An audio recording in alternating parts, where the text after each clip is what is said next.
Hello everyone, welcome to Padhai Times. आज हम Delhi district code group C के लिए मोस्ट एक्सपेक्टेड जीके के क्वेश्चन देखेंगे।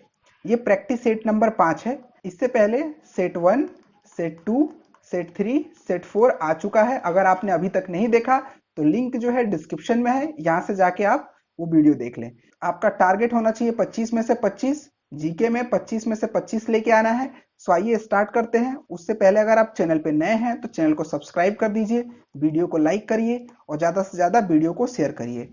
चलिए स्टार्ट करते हैं फर्स्ट क्वेश्चन से। फर्स्ट क्वेश्चन दिया गया है, मानव खोपड़ी में करोटी अस्थियों की संख्या कितनी है। आपको यहाँ पे बताना है कि what is the number of cranial bone in human skull. So बताइए। ऑप्शन दिए गए हैं 23, 8, 14, 2। बताइए कितनी जो होती है अस्थियां होती हैं। सो ये होती हैं 8। मानव खोपड़ी में करोटी अस्थियों की संख्या टोटल जो है 8 होती हैं। और ये जो 14 दिया गया है, 14 कहाँ होती है? ये फेस पे होती हैं। ठीक है, चलिए आइए देखते हैं अगला क्वेश्चन।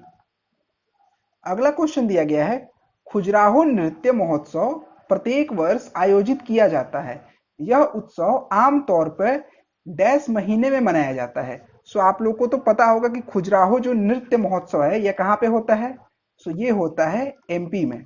लेकिन ये पूछ रहा है कि ये किस महीने में मनाया जाता है। दिसंबर, जून, सितंबर, फरवरी। बताइए किस महीने में मनाया जाता है। सो जो खजुराहो नृत्य महोत्सव है ये प्रत्येक वर्ष फरवरी महीने में मनाया जाता है। Option number 4। ठीक है, चलिए आइए देखते हैं अगला क्वेश्चन। अगला क्वेश्चन दिया गया है, प्रोटीन बनाने के लिए कितने अमीनो अम्ल की आवश्यकता होती है। ऑप्शन दिए गए हैं 12, 20, 16, 10। बताइए प्रोटीन बनाने के लिए कितने अमीनो अम्ल की आवश्यकता होती है। सो ये जो है 20 अमीनो अम्ल की आवश्यकता होती है। मानव शरीर में प्रोटीन बनाने के लिए 20 अमीनो अम्ल की आवश्यकता होती है। ठीक है, चलिए आइए देखते हैं अगला क्वेश्चन। अगला क्वेश्चन दिया गया है, कौन सा त्योहार तिब्बती नव वर्ष की शुरुआत का प्रतीक है। सागा दावा त्योहार, उंगकोर त्योहार, लोसर त्योहार, साटन त्योहार। बताइए कौन सा त्योहार जो है ये तिब्बती नव वर्ष की शुरुआत का प्रतीक है। सो जो लोसर त्योहार है ये तिब्बती नव वर्ष का त्योहार है। ठीक है, और यह जो है लद्दाख और तिब्बती दोनों दोनों का नव वर्ष का त्योहार है। अगर आपको लद्दाख भी पूछ दे तो यही होगा, लोसार त्योहार होगा। ठीक है, चलिए आइए देखते हैं अगला प्रश्न। अगला प्रश्न पूछा गया है, इमली में विद्यमान अम्ल का नाम बताइए। सो इमली में कौन सा अम्ल जो होता है वो आपको बताना है। टर्टरिक अम्ल, दुग्धाम्ल, अमीनो अम्ल, साइट्रिक अम्ल। बताइए कौन सा अम्ल होता है।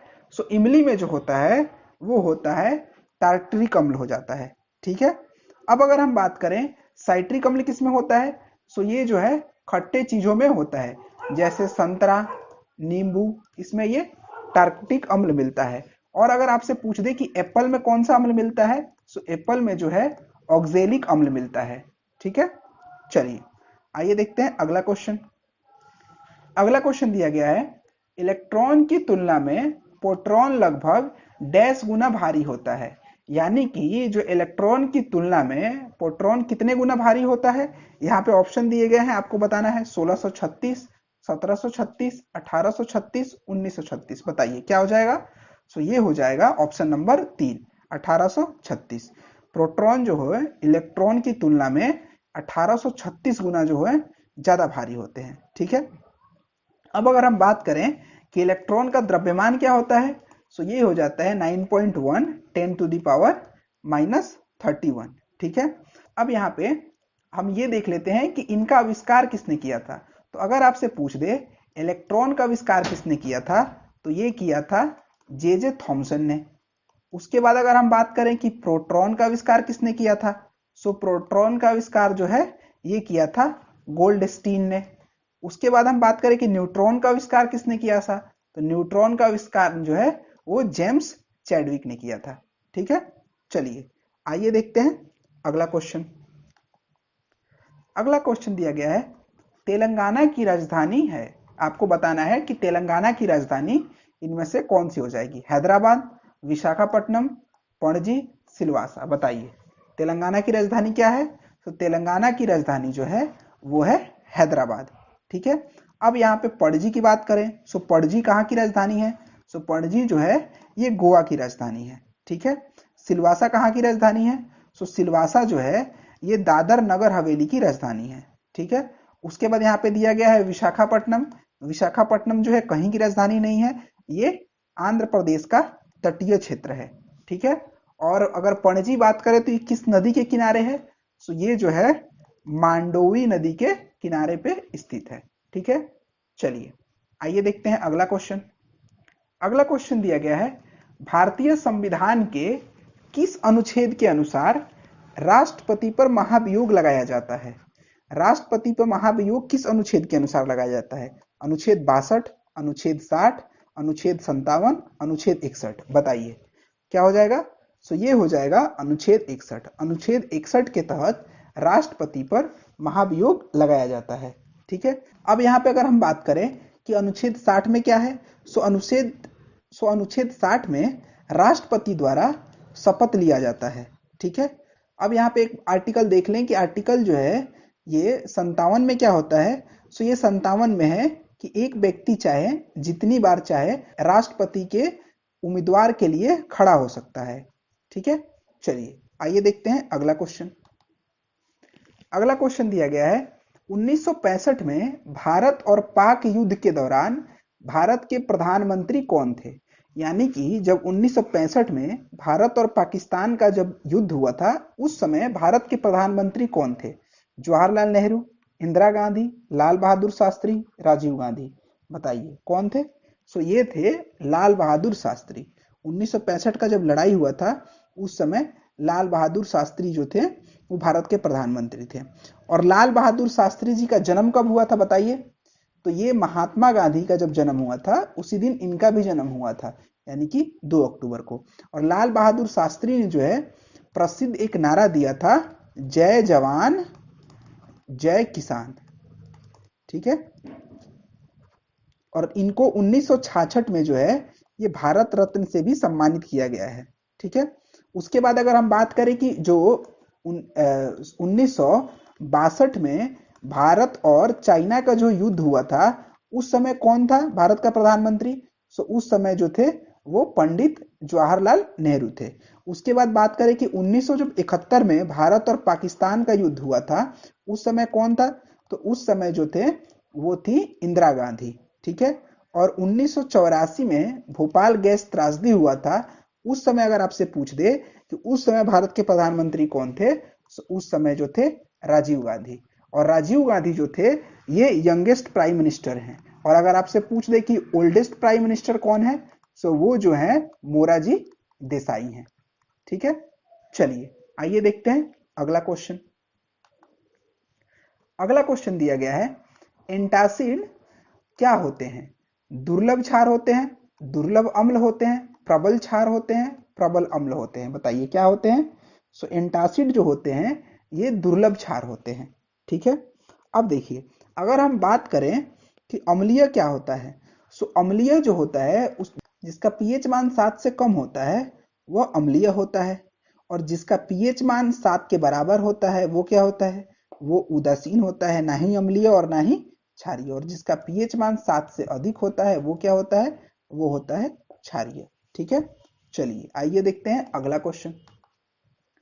अगला क्वेश्चन दिया गया है एक कंप्यूटर प्रोग्राम जो पूरे प्रोग्राम को मशीनी भाषा में परिवर्तित करता है उसे डैश कहा जाता है। उसे हम क्या कहते हैं? सिमुलेटर कहते हैं, कमांडर कहते हैं, कंपाइलर कहते हैं, इंटरप्रेटर कहते हैं। बताइए क्या कहते हैं? सो उसे हम कंपाइलर कहते हैं। ठीक है, चलिए आइए देखते हैं अगला क्वेश्चन। अगला क्वेश्चन दिया गया है ब्रह्मपुत्र नदी को तिब्बत में डैश कहा जाता है? पद्मा कहा जाता है, चौडांग कहा जाता है, हिमजंग कहा जाता है, तसांगपो कहा जाता है। बताइए कौन सा होगा? ये तो मैंने आपको बहुत सारे क्लासों में भी पढ़ाया है, सो आप ये कमेंट करके बताइए कि ये क्या होगा। ठीक है, यहाँ पे आप ऑप्शन कमेंट करिएगा कमेंट में कौन सा ऑप्शन जो है सही होगा। चलिए आइए देखते हैं अगला क्वेश्चन। अगला क्वेश्चन दिया गया है सेसा आर्कटिक अभ्यारण्य निम्नलिखित में से किस राज्य में स्थित है? अरुणाचल प्रदेश, तमिलनाडु, उड़ीसा, कर्नाटक। बताइए किस राज्य में स्थित है? सो ये जो है अरुणाचल प्रदेश में स्थित है। सेसा आर्कटिक अभ्यारण्य जो है अरुणाचल प्रदेश के पश्चिम में स्थित है। ठीक है, अब आइए यहाँ पे हम देख लेते हैं कि अरुणाचल प्रदेश की राजधानी कहाँ है। अरुणाचल प्रदेश की राजधानी है ईटानगर। उसके बाद बात करें तमिलनाडु, तमिलनाडु की राजधानी कहाँ है? चेन्नई। उसके बाद बात करें उड़ीसा, उड़ीसा की राजधानी कहाँ है? भुवनेश्वर। उसके बाद बात करें कर्नाटक, कर्नाटक की राजधानी कहाँ है? तो ये है बेंगलुरु। ठीक है, चलिए आइए देखते हैं। अगला क्वेश्चन दिया गया है, सितारों की टिमटिमाहट डैश के कारण होता है। अब आपको बताना है कि जो सितारे टिमटिमाते हैं वो किसके कारण टिमटिमाते हैं। हवा में सितारों और तूफानों की अधिक दूरी के कारण, पृथ्वी के घूमने के कारण, सितारों का बड़ा आकार के कारण, या तारों की अधिक दूर और हवा के घनत्व में उतराव चढ़ाव के कारण। बताइए तारे क्यों टिमटिमाते हैं? जो सितारे हैं वो तारों की अधिक दूरी और हवा के घनत्व में उतराव चढ़ाव के कारण टिमटिमाते हैं। बेसिकली अगर आप सिंपल भाषा में समझें तो जो जो सितारे होते हैं इनके टिमटिमाने की वजह होती है प्रकाश का अपवर्तन। प्रकाश के अपवर्तन के कारण ही जो है ये टिमटिमाते हैं। ठीक है, चलिए आइए देखते हैं अगला क्वेश्चन। अगला क्वेश्चन दिया गया है, सुदीप त्यागी किस खेल से संबंधित है? पोलो, क्रिकेट, शतरंज, बैडमिंटन। बताइए सुदीप त्यागी किस खेल से संबंधित है? सुदीप त्यागी जो है ये जो है क्रिकेट से संबंधित है। ठीक है, उसके बाद अगर आपसे पूछ दे कि कपिल देव किससे संबंधित है, कपिल देव जो है वो भी क्रिकेट से संबंधित है। अब आपसे पूछ दे कि महेंद्र सिंह धोनी किससे संबंधित है, तो ये भी क्रिकेट से संबंधित है। अगर आपसे पूछ दे कि प्रकाश पादुकोण किससे संबंधित है, तो ये जो है बैडमिंटन से संबंधित है। ठीक है, सो गाइज आज के लिए इतने ही क्वेश्चंस थे। आई होप आपको क्लास अच्छी लगी। अगर आपको क्लास अच्छी लगी तो कमेंट करिए, वीडियो को लाइक करिए और ज्यादा से ज्यादा इस वीडियो को शेयर करिए। तब तक के लिए आप खुश रहिए, मुस्कुराते रहिए and see you in the next video.